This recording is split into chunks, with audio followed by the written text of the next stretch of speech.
Bismillahirrahmanirrahim. Assalamualaikum warahmatullahi wabarakatuh. Innal hamdalillah nahmaduhu wa nasta'inuhu wa nastaghfiruh wa na'udzu billahi min shururi anfusina wa min sayyiati a'malina. May yahdihillahu fala mudhillalah wa may yudlil fala hadiyalah. Wa asyhadu an la ilaha illallah wahdahu la syarika lah wa asyhadu anna Muhammadan 'abduhu wa rasuluh. Ya ayyuhalladzina amanu ittaqullaha haqqa tuqatih wa la tamutunna illa wa antum muslimun, amma ba'd. Fa inna asdaqal hadithi kitabullah wa khairal huda huda Muhammadin sallallahu alaihi wasallam wa syarral umuri muhdatsatuha fa inna kulla muhdatsatin bid'ah wa kulla bid'atin dhalalah wa kulla dhalalatin finnar. Hadirin dan hadirat, Bapak Ibu yang semoga dimuliakan dan dirahmati oleh Allah Subhanahu wa taala. Alhamdulillah, pada kesempatan yang berbahagia ini kita bisa berkumpul, kita bisa bermajlis di tempat yang mulia ini, di salah satu dari rumah-rumah Allah Subhanahu wa taala, untuk saling mengingatkan dalam kebaikan, saling mengingatkan dalam kebenaran. Mudah-mudahan Allah Subhanahu wa taala terus menjaga nikmat ini dan memberikan kepada kita semangat untuk terus berjalan di atas sunnah Nabi sallallahu alaihi wasallam. Amin amin ya rabbal alamin. Tidak lupa salawat dan salam, keberkahan dan kenikmatan semoga selalu terlimpahkan dan tercurahkan kepada Nabi yang sangat kita cintai dan sangat kita junjung tinggi, Nabi Agung Muhammad sallallahu alaihi wasallam. Begitu pula kepada seluruh keluarga beliau, seluruh sahabat beliau, dan seluruh kaum muslimin yang mengikuti beliau dan para sahabatnya dengan baik hingga hari akhir nanti. Para jemaah sekalian rahimani wa rahimakumullah, pada kesempatan kali ini kita akan membahas kaidah yang ketujuh. Jadi kaidah-kaidah dalam manhaj salaf yang dikumpulkan di dalam kitab Al-Isbah fi Bayani Manhajis Salaf fi Tarbiyati wal Islah. Kaidah ini sangat penting untuk kita semuanya dalam menerapkan syariat Islam. Kaidahnya berbunyi, annahum yu'azzimuna jami'a umurid din. Ahlus sunnah wal jamaah itu mengagungkan semua masalah agama. Semua perkara agama itu dianggap agung, dianggap besar, dianggap penting oleh ahlus sunnah wal jamaah. Fayad'una ila ma da'a ilaihi an-nabiyyu sallallahu alaihi wasallam qadra al-istita'ah. Sehingga mereka mengajak manusia untuk melakukan apa yang didakwahkan oleh Nabi sallallahu alaihi wasallam sesuai kemampuan. Mereka mendakwahkan apa yang didakwahkan oleh Nabi sallallahu alaihi wasallam sesuai dengan kemampuan. Inilah kaidah yang penting untuk kita pegang teguh dalam kehidupan kita, dalam menerapkan syariat Islam. Jangan sampai kita menyepelekan atau meremehkan sebagian dari syariat Islam. Syariat Islam semuanya agung. Syariat Islam semuanya penting. Syariat Islam semuanya sangat kita butuhkan. Maka jangan sampai kita meremehkan sebagian syariat Islam dan mementingkan sebagian yang lain. Para jemaah sekalian rahimana rahimakumullah, dalil dari kaidah ini banyak sekali. Di antaranya firman Allah Subhanahu wa taala di surat Al-Baqarah ayat 208. Allah Subhanahu wa taala berfirman, "Ya ayyuhalladzina amanu udkhulu fis-silmi kaffah." Wahai orang-orang yang beriman, masuklah kalian ke dalam Islam secara keseluruhan. Masuklah kalian ke dalam Islam secara keseluruhan. Secara al-at, tidak membedakan antara satu syariat dengan syariat yang lainnya. Imam Ibnu Katsir rahimahullah dalam kitab tafsirnya mengatakan, yaqulullahu amiran ibadahul mu'minin al-musaddiqina bi rasulih ay ya'khudhu bi jami'i 'ural Islam wa syara'i'ih. Allah Subhanahu wa taala di dalam ayat ini mengatakan dan memerintahkan kepada para hambanya yang mukmin yang membenarkan Rasulnya agar mereka mengambil semua ikatan-ikatan Islam dan syariat-syariatnya.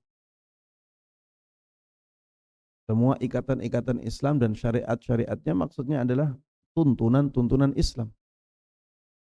Jadi di dalam ayat ini Allah Subhanahu wa taala memerintahkan kepada kaum mukminin agar mereka menerapkan semua syariat Islam. Wal amal bi jami'i awamirih, dan melakukan semua perintah-perintah syariat, semua perintah-perintah Islam. Wa tarki jami'i zawajirih mastata'u min dzalik, dan meninggalkan semua larangan-larangan selama mereka masih mampu atau sesuai kemampuan mereka.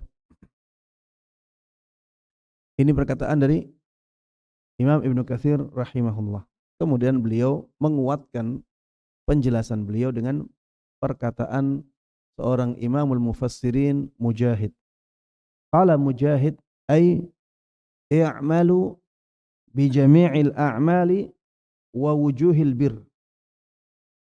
Maksud dari ayat ini adalah perintah untuk mengamalkan semua amal-amal kebaikan. Perintah untuk mengamalkan semua amal-amal ketaatan. Jadi jangan dibeda-bedakan.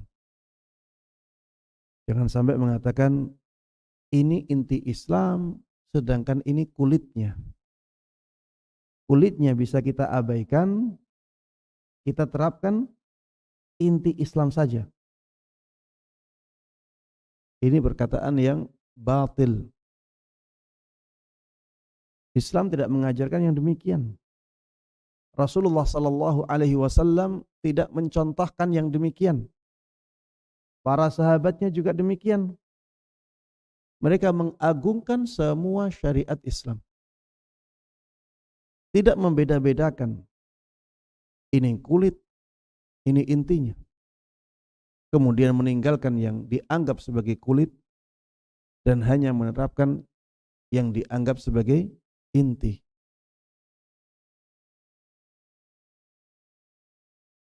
Para jemaah sekalian rahimana rahimakumullah, ketika seseorang meremehkan syariat Islam yang dianggapnya sebagai kulit, maka lama-kelamaan dia juga akan meremehkan syariat Islam yang dianggapnya sebagai inti. Istilah ini, kulit dan inti, ini istilah yang buruk ya. Istilah ada kulit dalam syariat Ini istilah yang buruk dan diingkari oleh banyak ulama. Ada kesan meremehkan sebagian dari syariat Islam dalam istilah itu. Maka jangan sampai kita menggunakan istilah ini. Ya, kulit syariat, kulit Islam, ya. Ini sesuatu yang di dalamnya ada nilai meremehkan atau merendahkan sebagian syariat. Seakan-akan ada bagian dari syariat yang bisa dibuang. Antum kalau makan kacang misalnya, ada kulitnya, ada isinya. Kulitnya kita apakan? Kita buang. Isinya kita makan. Antum makan buah rambutan atau buah durian, apakah kulitnya dimakan? Enggak. Gimana makan kulit durian? Gimana makan kulit rambutan? Enggak. Dibuang. Apakah syariat Islam ada yang dibuang? Bolehkah sebagian dari syariat dibuang? Jawabannya tidak. Makanya istilah ini adalah istilah yang batil. Tidak boleh kita gunakan. Dan tidak ada istilah ini dari dalil-dalil syariat. Kemudian dalil yang kedua yang menguatkan kaidah kita adalah firman Allah Subhanahu wa taala di surat Al-Hajj ayat 32. Allah Subhanahu wa taala berfirman, "Wa may yu'azzim sya'airallah fa innaha min taqwal qulub." Barang siapa yang mengagungkan syiar-syiar Allah, maka itu sungguh bagian dari ketakwaan hati. Mengagungkan syiar-syiar Allah. Di sini ada nakirah yang diidhafahkan kepada ma'rifah, sya'airallah, syiar-syiarnya Allah. Sya'air, yang faham bahasa Arab ini isim nakirah. Allah isim ma'rifah. Ketika isim nakirah diidhafahkan kepada isim ma'rifah, maka menunjukkan makna umum, menunjukkan makna semua. Berarti arti dari ayat ini, barang siapa yang mengagungkan semua syiar Allah, semua syiar Allah, maka itu bagian dari ketakwaan hati. Jadi tidak dibedakan antara syiar Allah yang satu dengan syiar Allah yang lainnya. Syiar Allah itu maksudnya adalah tanda-tanda kebesaran Allah Subhanahu wa taala di dalam syariat Islam, ya. Sesuatu yang tampak jelas dalam syariat Islam.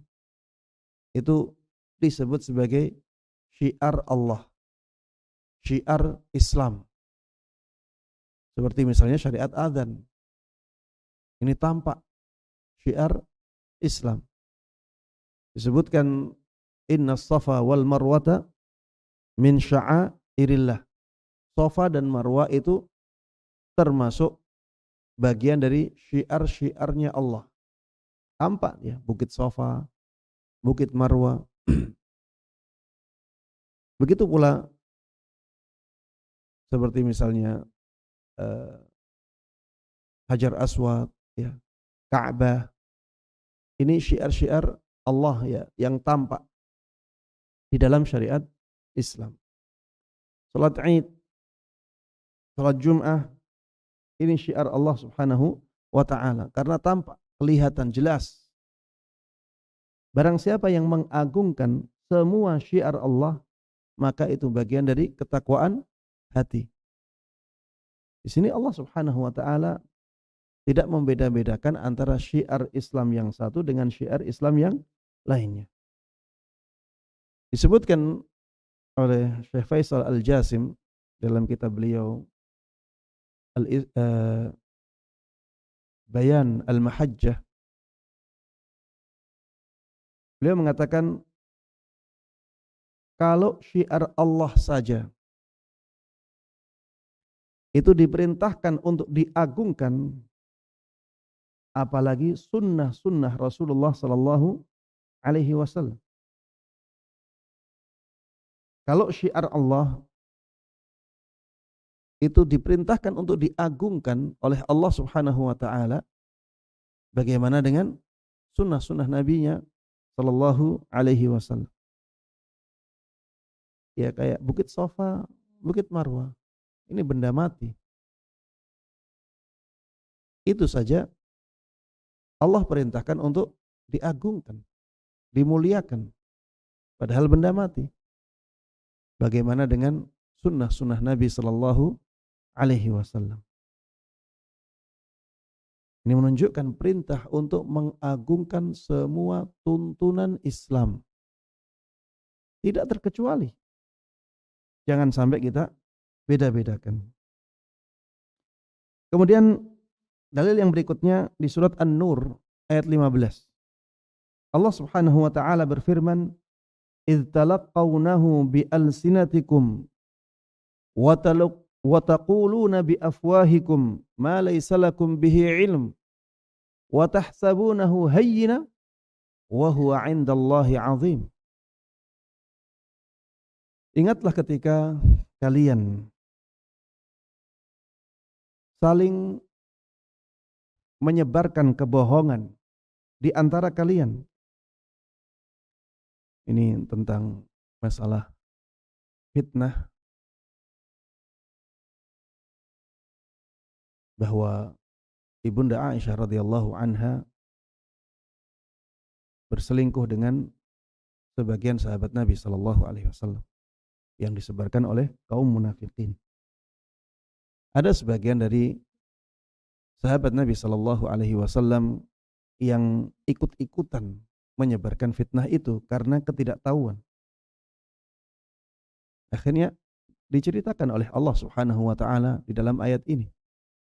"Idz talaqqawnahu bi alsinatikum wa taquluna bi afwahikum ma laysa lakum bihi ilm."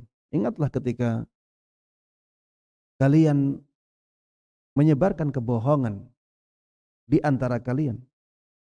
Kalian mengatakan dengan mulut-mulut kalian sesuatu yang kalian tidak tahu. Wa tahsabunahu hayyina. Kalian menganggap, kalian mengira itu sesuatu yang remeh, sesuatu yang ringan. Wa huwa 'indallahi 'azim. Padahal dia di sisi Allah Subhanahu wa taala itu sangat agung. Jadi kalau kita membeda-bedakan antara sebagian syariat dengan syariat yang lainnya, sebagian tuntunan dengan tuntunan yang lainnya, bisa jadi kita terjatuh ke dalam kesalahan ini. Menurut kita itu sesuatu yang remeh, sesuatu yang ringan, sesuatu yang bisa diabaikan, ternyata itu sesuatu yang sangat besar di sisi Allah Subhanahu wa taala. Maka jangan sampai kita membeda-bedakan antara syariat Islam yang satu dengan syariat Islam yang lainnya. Selagi kita mampu, maka lakukan. Selagi kita kuat melakukannya, maka jangan ditinggalkan. Jangan sampai kita remehkan, kita anggap ringan, sehingga akhirnya kita malah tinggalkan, tidak semangat untuk melakukannya. Lihat bagaimana Rasulullah sallallahu alaihi wasallam memerintahkan para sahabatnya untuk memperhatikan semua syariat. Yang detil-detil pun diperhatikan oleh Rasulullah sallallahu alaihi wasallam. Beliau pernah bersabda, "Ibadallah, la tusawwunna sufufakum aw la yukhalifannallahu baina qulubikum." Wahai hamba-hamba Allah, ini ketika beliau meluruskan saf para jamaah dalam salat. Beliau mengatakan, wahai hamba-hamba Allah, luruskanlah saf-saf kalian. Kalau tidak, maka Allah Subhanahu wa taala akan menjadikan hati-hati kalian itu saling berselisih. Ini ya, meluruskan saf, meluruskan shaf. Ada yang mengatakan itu wajib, tapi jumhur ulama mengatakan itu sunnah. Tapi lihat bagaimana Rasulullah sallallahu alaihi wasallam memerintahkan sunnah ini. Beliau keras. Beliau menyebutkan ancaman. Wahai hamba Allah, luruskanlah shaf kalian. Kalau tidak, maka Allah Subhanahu wa taala akan menjadikan hati-hati kalian itu saling berselisih. Dan ini menunjukkan bahwa meluruskan shaf itu berpengaruh terhadap hati kita. Meluruskan shaf dalam salat itu berpengaruh kepada persatuan kaum muslimin. Berpengaruh kepada kerukunan mereka. Berpengaruh kepada kebersamaan mereka. Kelihatannya meluruskan shaf dalam salat. Tapi ada pengaruh besar di sana. Kita tahu persatuan kaum muslimin sesuatu yang sangat penting di dalam Islam. Dengan persatuan kaum muslimin menjadi kuat. Dengan persatuan kaum muslimin disegani. Kalau kaum muslimin berpecah, maka mereka akan menjadi kaum yang lemah dan takut kepada musuh. Sebagaimana Allah firmankan, wala tanaza'u fatafshalu wa tadhhaba rihukum. Jangan sampai kalian itu saling berselisih. Fatafshalu, yang menjadikan kalian itu gentar kepada musuh-musuh kalian. Wa tadhhaba rihukum, dan kekuatan kalian pun akan hilang dengan perpecahan itu. Dengan meluruskan shaf, maka persatuan kaum muslimin akan menjadi semakin kuat. Dari Ibunda Aisyah radhiyallahu anha bahwa Rasulullah sallallahu alaihi wasallam pernah bersabda, "Ma hasadatkumul yahudu ala syai'in ma hasadatkum 'ala salami wat ta'min." Kaum Yahudi tidaklah iri, dengki, hasad kepada kalian seperti hasadnya kaum Yahudi kepada syariat, salam, dan ta'min. Kaum Yahudi itu sangat iri kepada kaum muslimin. Dan termasuk di antara syariat yang paling mereka dengki kepada kaum muslimin adalah syariat salam dan syariat mengatakan amin di dalam sholat. Ini mungkin ya bagi mereka yang mengatakan di dalam syariat Islam ada kulit, ada inti, mereka akan mengatakan syariat salam itu kulit, bukan yang inti. Apalagi mengatakan amin dalam sholat itu kulit, bukan sesuatu yang inti. Tapi lihat bagaimana kaum Yahudi justru malah iri kepada syariat yang mereka anggap sepele, mereka anggap remeh. Jadi syariat salam itu sangat penting dan sangat dibutuhkan oleh kaum muslimin. Kita harus sadar bahwa syariat salam ini syariat yang agung. Ini doa yang sangat luar biasa. Assalamualaikum artinya apa? Semoga keselamatan selalu terlimpahkan atas kalian.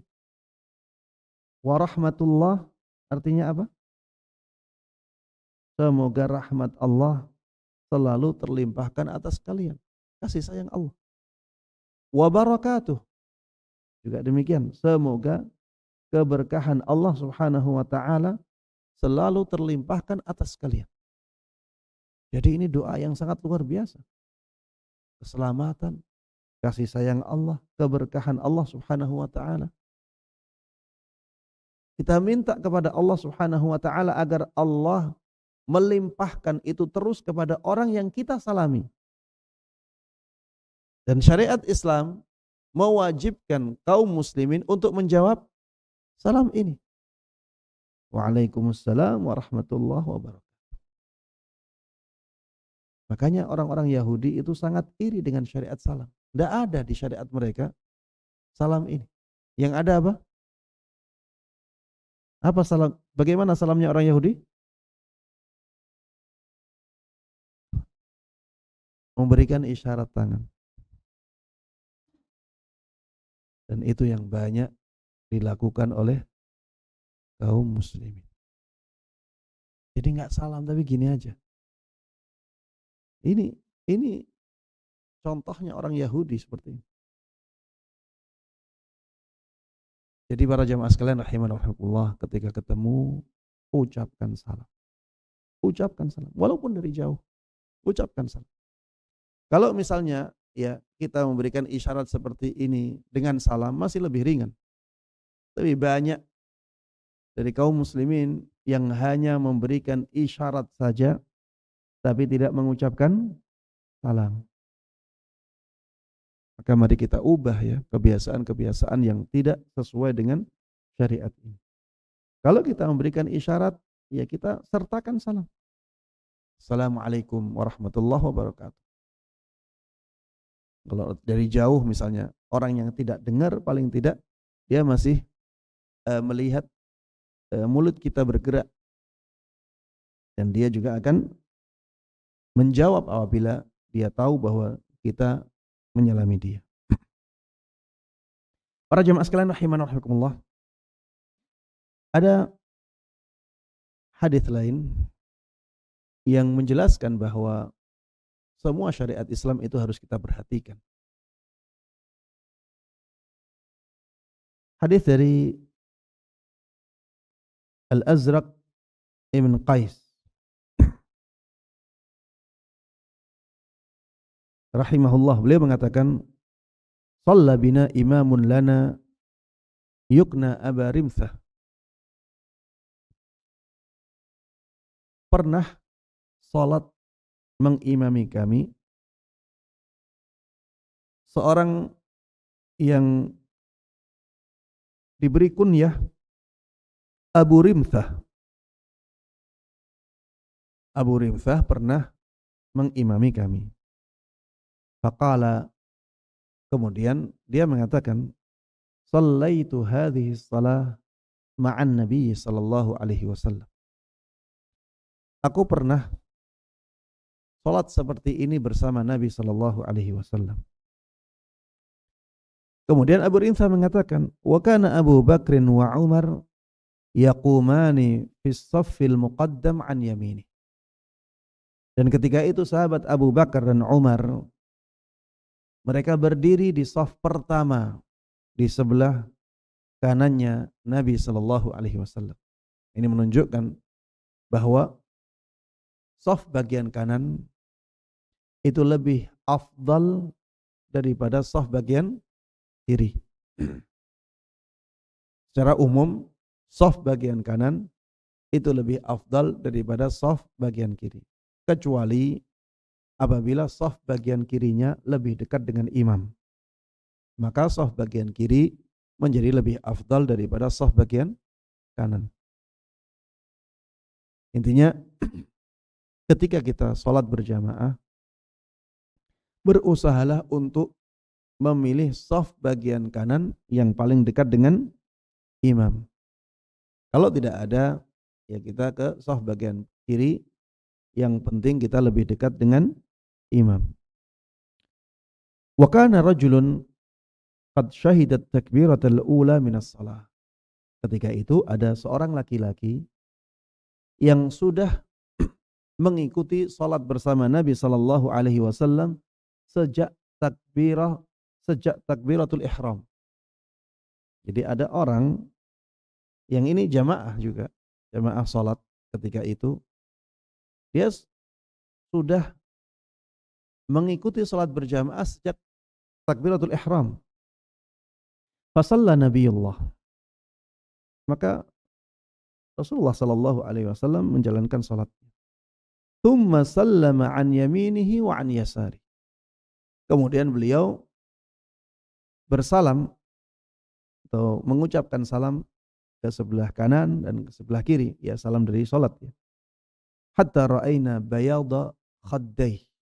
sampai kami melihat ya putihnya pipi Nabi sallallahu alaihi wasallam. Ini menunjukkan ya bahwa ketika Rasulullah sallallahu alaihi wasallam menoleh ke kanan dan menoleh ke kiri, beliau menoleh dengan sempurna.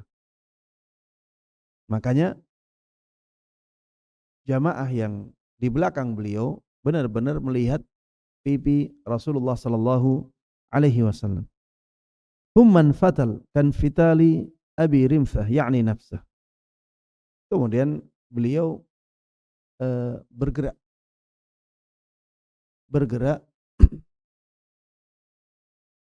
menghadap ke makmum dengan cepat.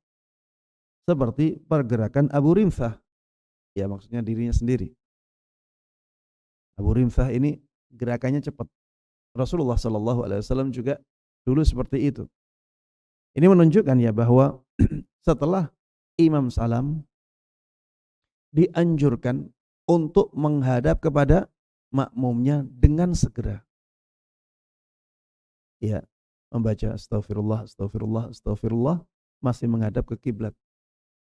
Kemudian Allahumma antas salam wa minkas salam sudah berusaha untuk menghadap ke makmumnya.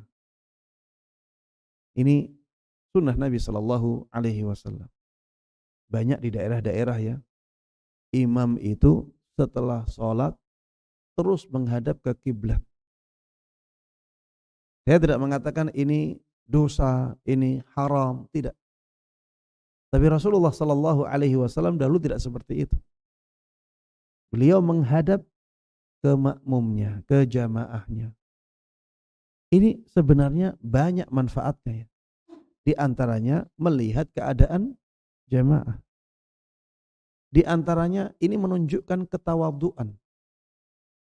Ketika kita sebagai imam menghadap ke jamaah, ini menunjukkan kebersamaan, ya, menunjukkan kerendahan hati. Kalau membelakangi terus, ya ini sesuatu yang kurang bagus. Rasulullah Shallallahu Alaihi Wasallam dahulu tidak mencontohkan yang seperti itu. Tapi beliau langsung berbalik arah untuk menghadap ke para jamaahnya. Faqama alladhi adraka ma'ahu at-takbiratal ula min as-salati yashfa'. Maka orang yang tadi mendapati takbiratul ihramnya Nabi sallallahu alaihi wasallam langsung berdiri dan salat genap ya, maksudnya mungkin salat ba'diyah mungkin. Fawathaba ilaihi Umar, maka melompatlah Umar, maksudnya segera menuju orang tersebut. Fa akhadha bimankibihi fahazzahu. Sahabat Umar mengambil kedua pundak orang ini dan menggetarkannya, menggoyang-goyangnya, digoyang-goyang sama sahabat Umar pundaknya orang tersebut. Tsumma qala ijlis. Kemudian sahabat Umar mengatakan, duduk kamu. Fa innahu lam yuhlik ahlal kitab illa annahum lam yakun baina salawatihim faslun. Karena sesungguhnya tidaklah membinasakan ahlul kitab kecuali karena tindakan mereka tidak menjadikan adanya jeda antara salat-salat mereka. Jadi harusnya antara salat yang satu dengan salat yang lainnya itu ada jeda. Jadi setelah kita selesai sholat, jangan langsung sholat lagi. Tapi berzikir dahulu. Ya. Ini antara sholat wajib dengan sholat sunnah. Ada jeda. Tentunya ini bisa berbeda ya. Dengan sebagian sholat sunnah. Misalnya antara 2 rakaat dengan 2 rakaat yang lainnya di sholat malam. Ini sunnahnya tidak berjeda. Tapi dijeda setiap 4 rakaat. Jadi 2 rakaat salam langsung berdiri. 2 rakaat lagi salam setelah itu dijeda. Itu yang dicontohkan oleh Nabi Shallallahu Alaihi Wasallam. Makanya Ibunda Aisyah radhiyallahu anha pernah mengatakan bahwa sholat malamnya Rasulullah Shallallahu Alaihi Wasallam itu 4 rakaat, 4 rakaat. Ini bukan berarti 4 rakaat salam, bukan. Tapi beliau 2 rakaat salam, 2 rakaat salam. Tapi karena 2 rakaat yang satu dengan 2 rakaat yang lain ini jedanya sangat sedikit, maka dianggap itu satu rangkaian. Jadi 4 rakaat, 4 rakaat. Jangan sampai engkau tanya lagi bagaimana bagusnya sholat itu, bagaimana panjangnya sholat itu. Untuk sholat fardu dengan sholat sunnah ini, maka harus ada jedanya. Sahabat Umar mengatakan demikian. Sungguh tidak ada yang membinasakan ahlul kitab kecuali karena tindakan mereka tidak menjeda antara salat-salat mereka. Farafa'an Nabi sallallahu alaihi wasallam basarah. Maka Nabi sallallahu alaihi wasallam mengangkat pandangannya. Maksudnya melihat apa yang dilakukan oleh sahabat Umar. Wa qala asaballahu bika ya ibnal Khattab. Maka Rasulullah sallallahu alaihi wasallam mengatakan asaballahu bik. Allah Subhanahu wa taala membenarkanmu wahai Ibnul Khattab, wahai Umar Ibnul Khattab. Di sini sahabat Umar Ibnul Khattab keras kepada orang itu. Padahal yang dilakukan apa?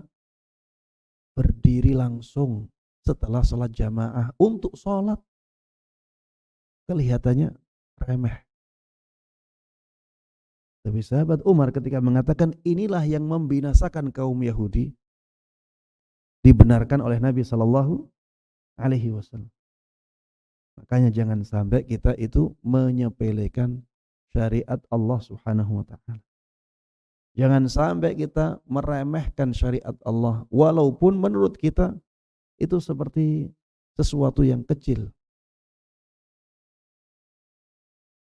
Bisa jadi itu kita anggap kecil, padahal di sisi Allah Subhanahu wa taala itu sesuatu yang besar. Wa tahsabunahu hayyina wa huwa 'indallahi 'azim.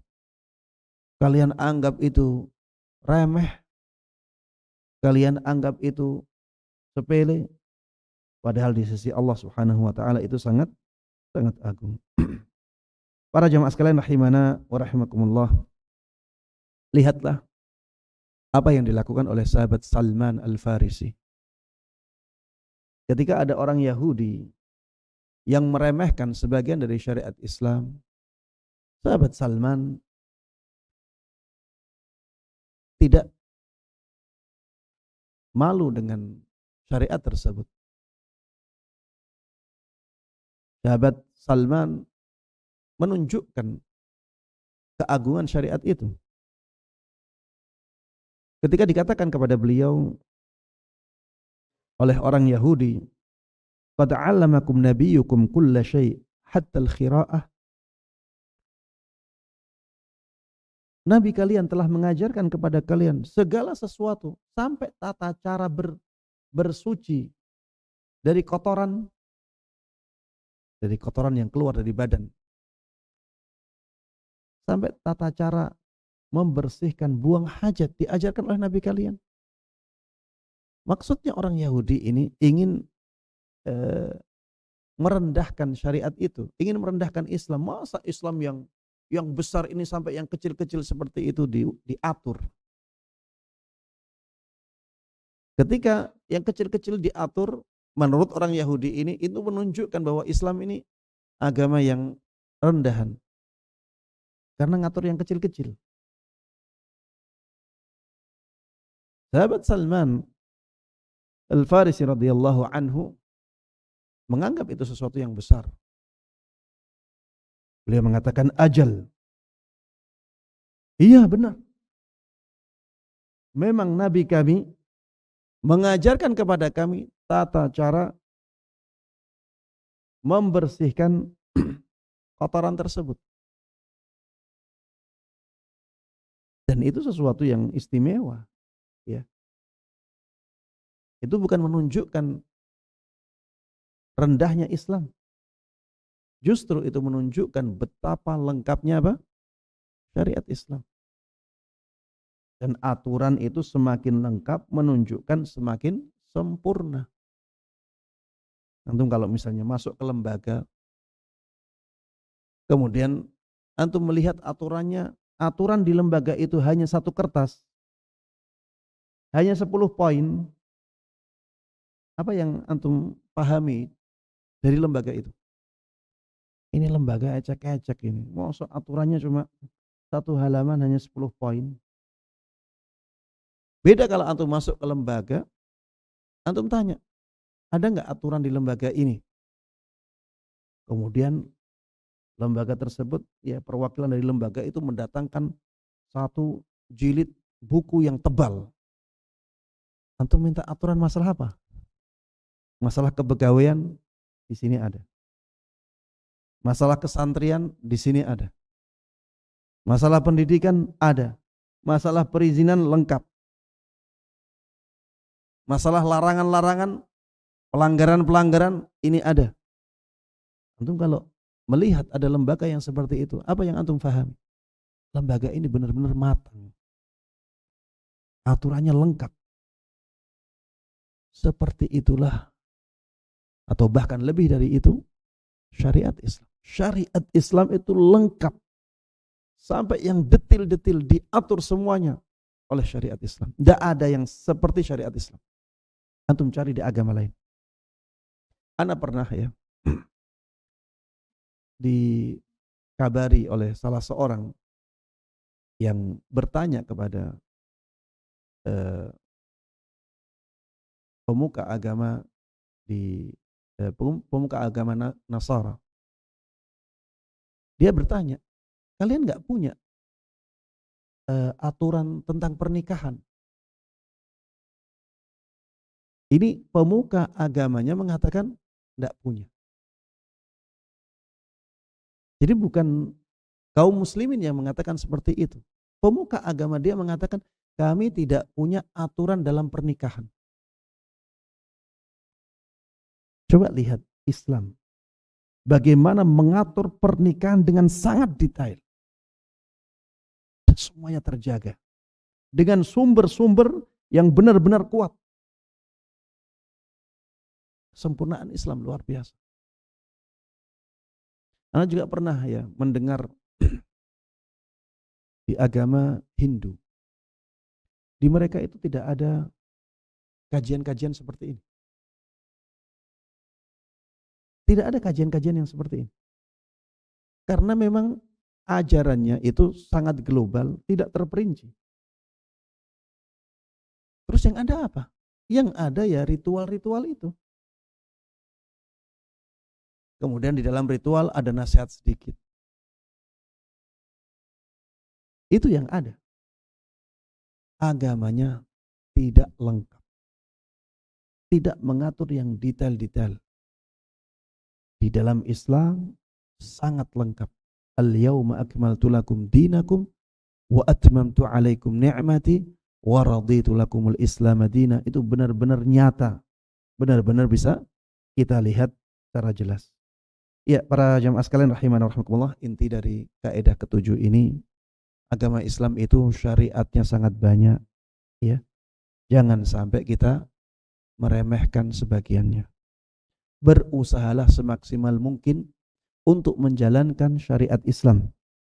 Dan kita harus mengagungkan semua syariat itu.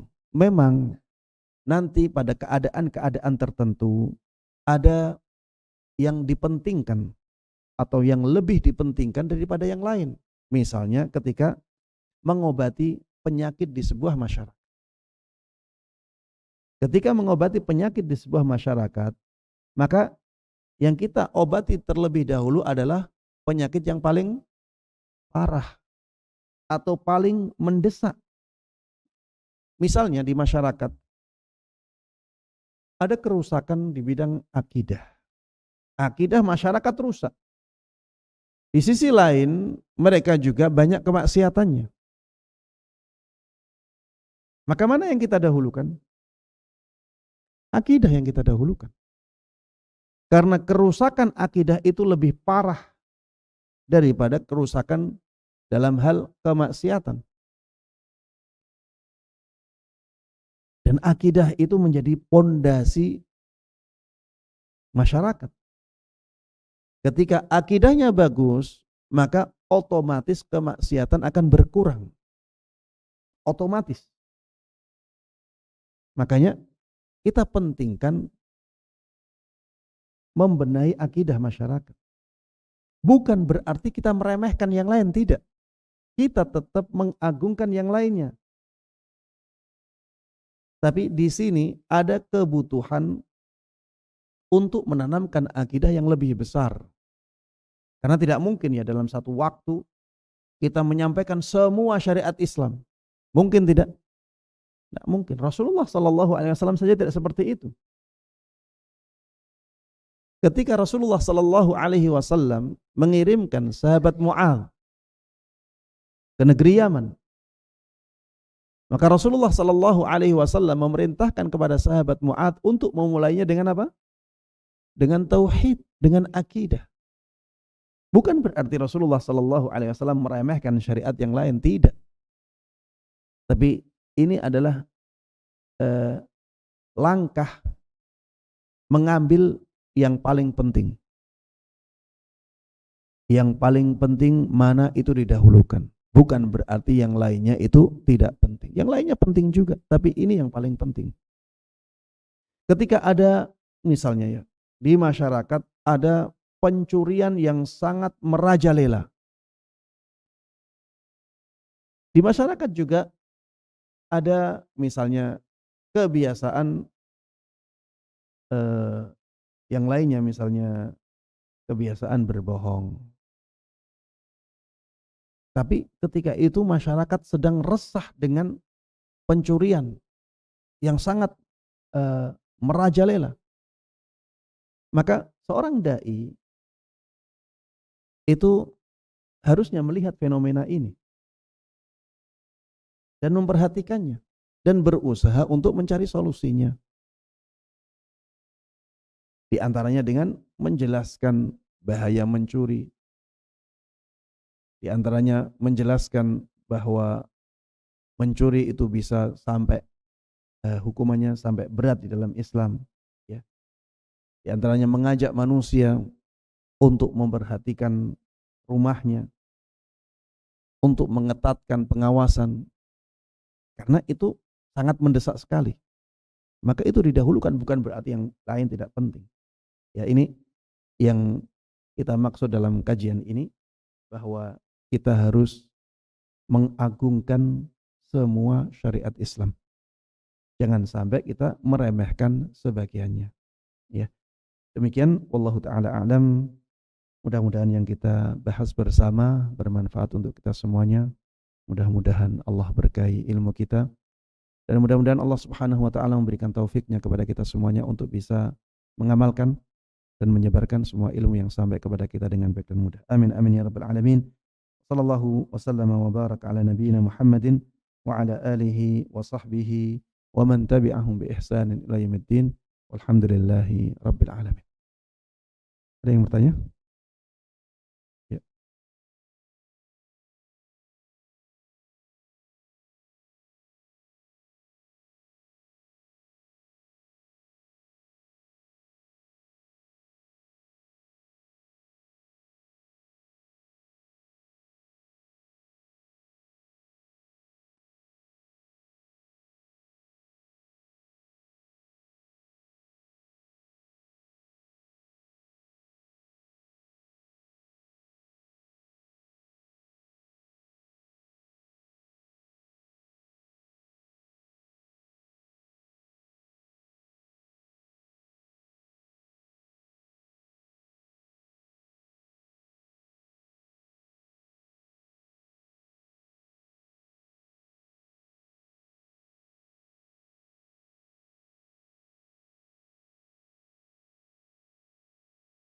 Hmm. Ya.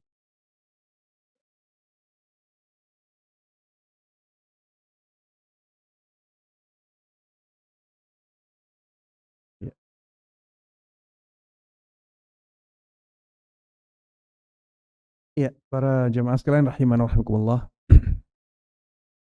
Bersaf ya,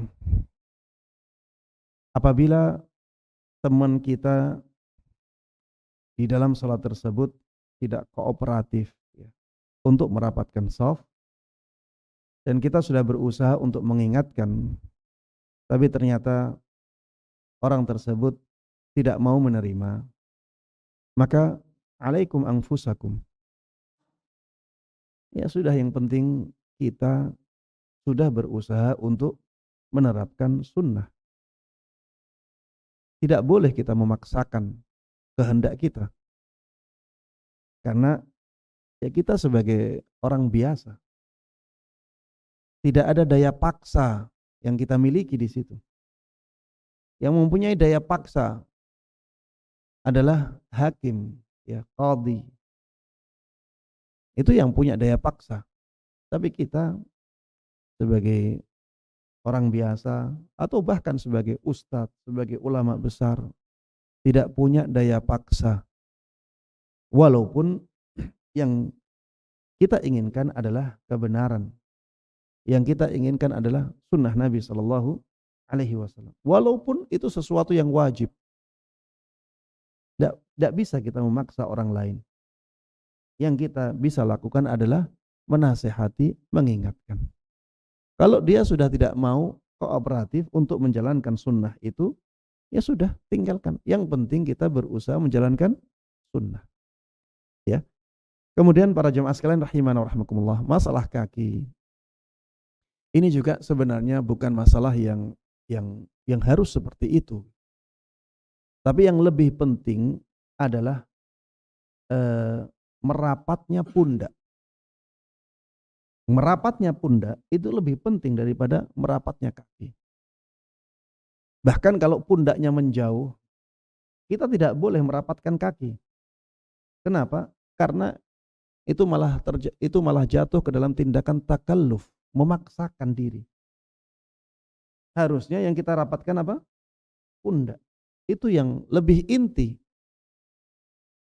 Merapatkan kaki kalau bisa bagus, selama tidak dipaksakan. Dan orang yang ada di samping kita tidak merasa terganggu. Kalau merapatkan kaki menjadikan orang yang di samping kita itu merasa terganggu, maka sebaiknya tidak dilakukan. Tapi tetap rapatkan pundak kita. Tetap rapatkan pundak kita. Merapatkan kaki ada dalilnya. Tapi seringkali karena orang tidak terbiasa dengan hal tersebut, merasa terganggu. Kalau memang yang di samping kita merasa terganggu dengan itu, maka kita tidak usah ya memaksakan hal tersebut. Sebagian orang, para jamaah sekalian rahimana wa rahimakumullah, ketika renggang, yang dirapatkan adalah kakinya. Akhirnya apa? Posisi orang tersebut menjadi tidak wajar. Jadi kakinya lebar sekali, pundaknya renggang. Tetap ada renggang di situ. Ini malah tidak ada contohnya yang seperti itu. Ini memaksakan diri. Ini tindakan takalluf, berlebih-lebihan. Dan banyak ya masyayikh yang mengingkari hal ini. Antum buka di mulakhas fikhinya Syekh Shalih Fauzan, antum dapati itu. Beliau memperingatkan, enggak seperti itu. Tapi kita rapatkan pundak kita, ya. Kemudian kalau bisa kita rapatkan kaki, kita rapatkan kaki. Kalau orang yang di samping kita merasa terganggu, ya tidak usah, ya. Karena kita juga harus menjadikan orang lain itu nyaman, ya, dalam sholatnya. Demikian para jemaah sekalian rahimana wa rahimakumullah yang bisa kita bahas bersama. Kita tutup kajian ini dengan doa yang sering dibaca oleh Nabi kita sallallahu alaihi wasallam di akhir setiap majelisnya.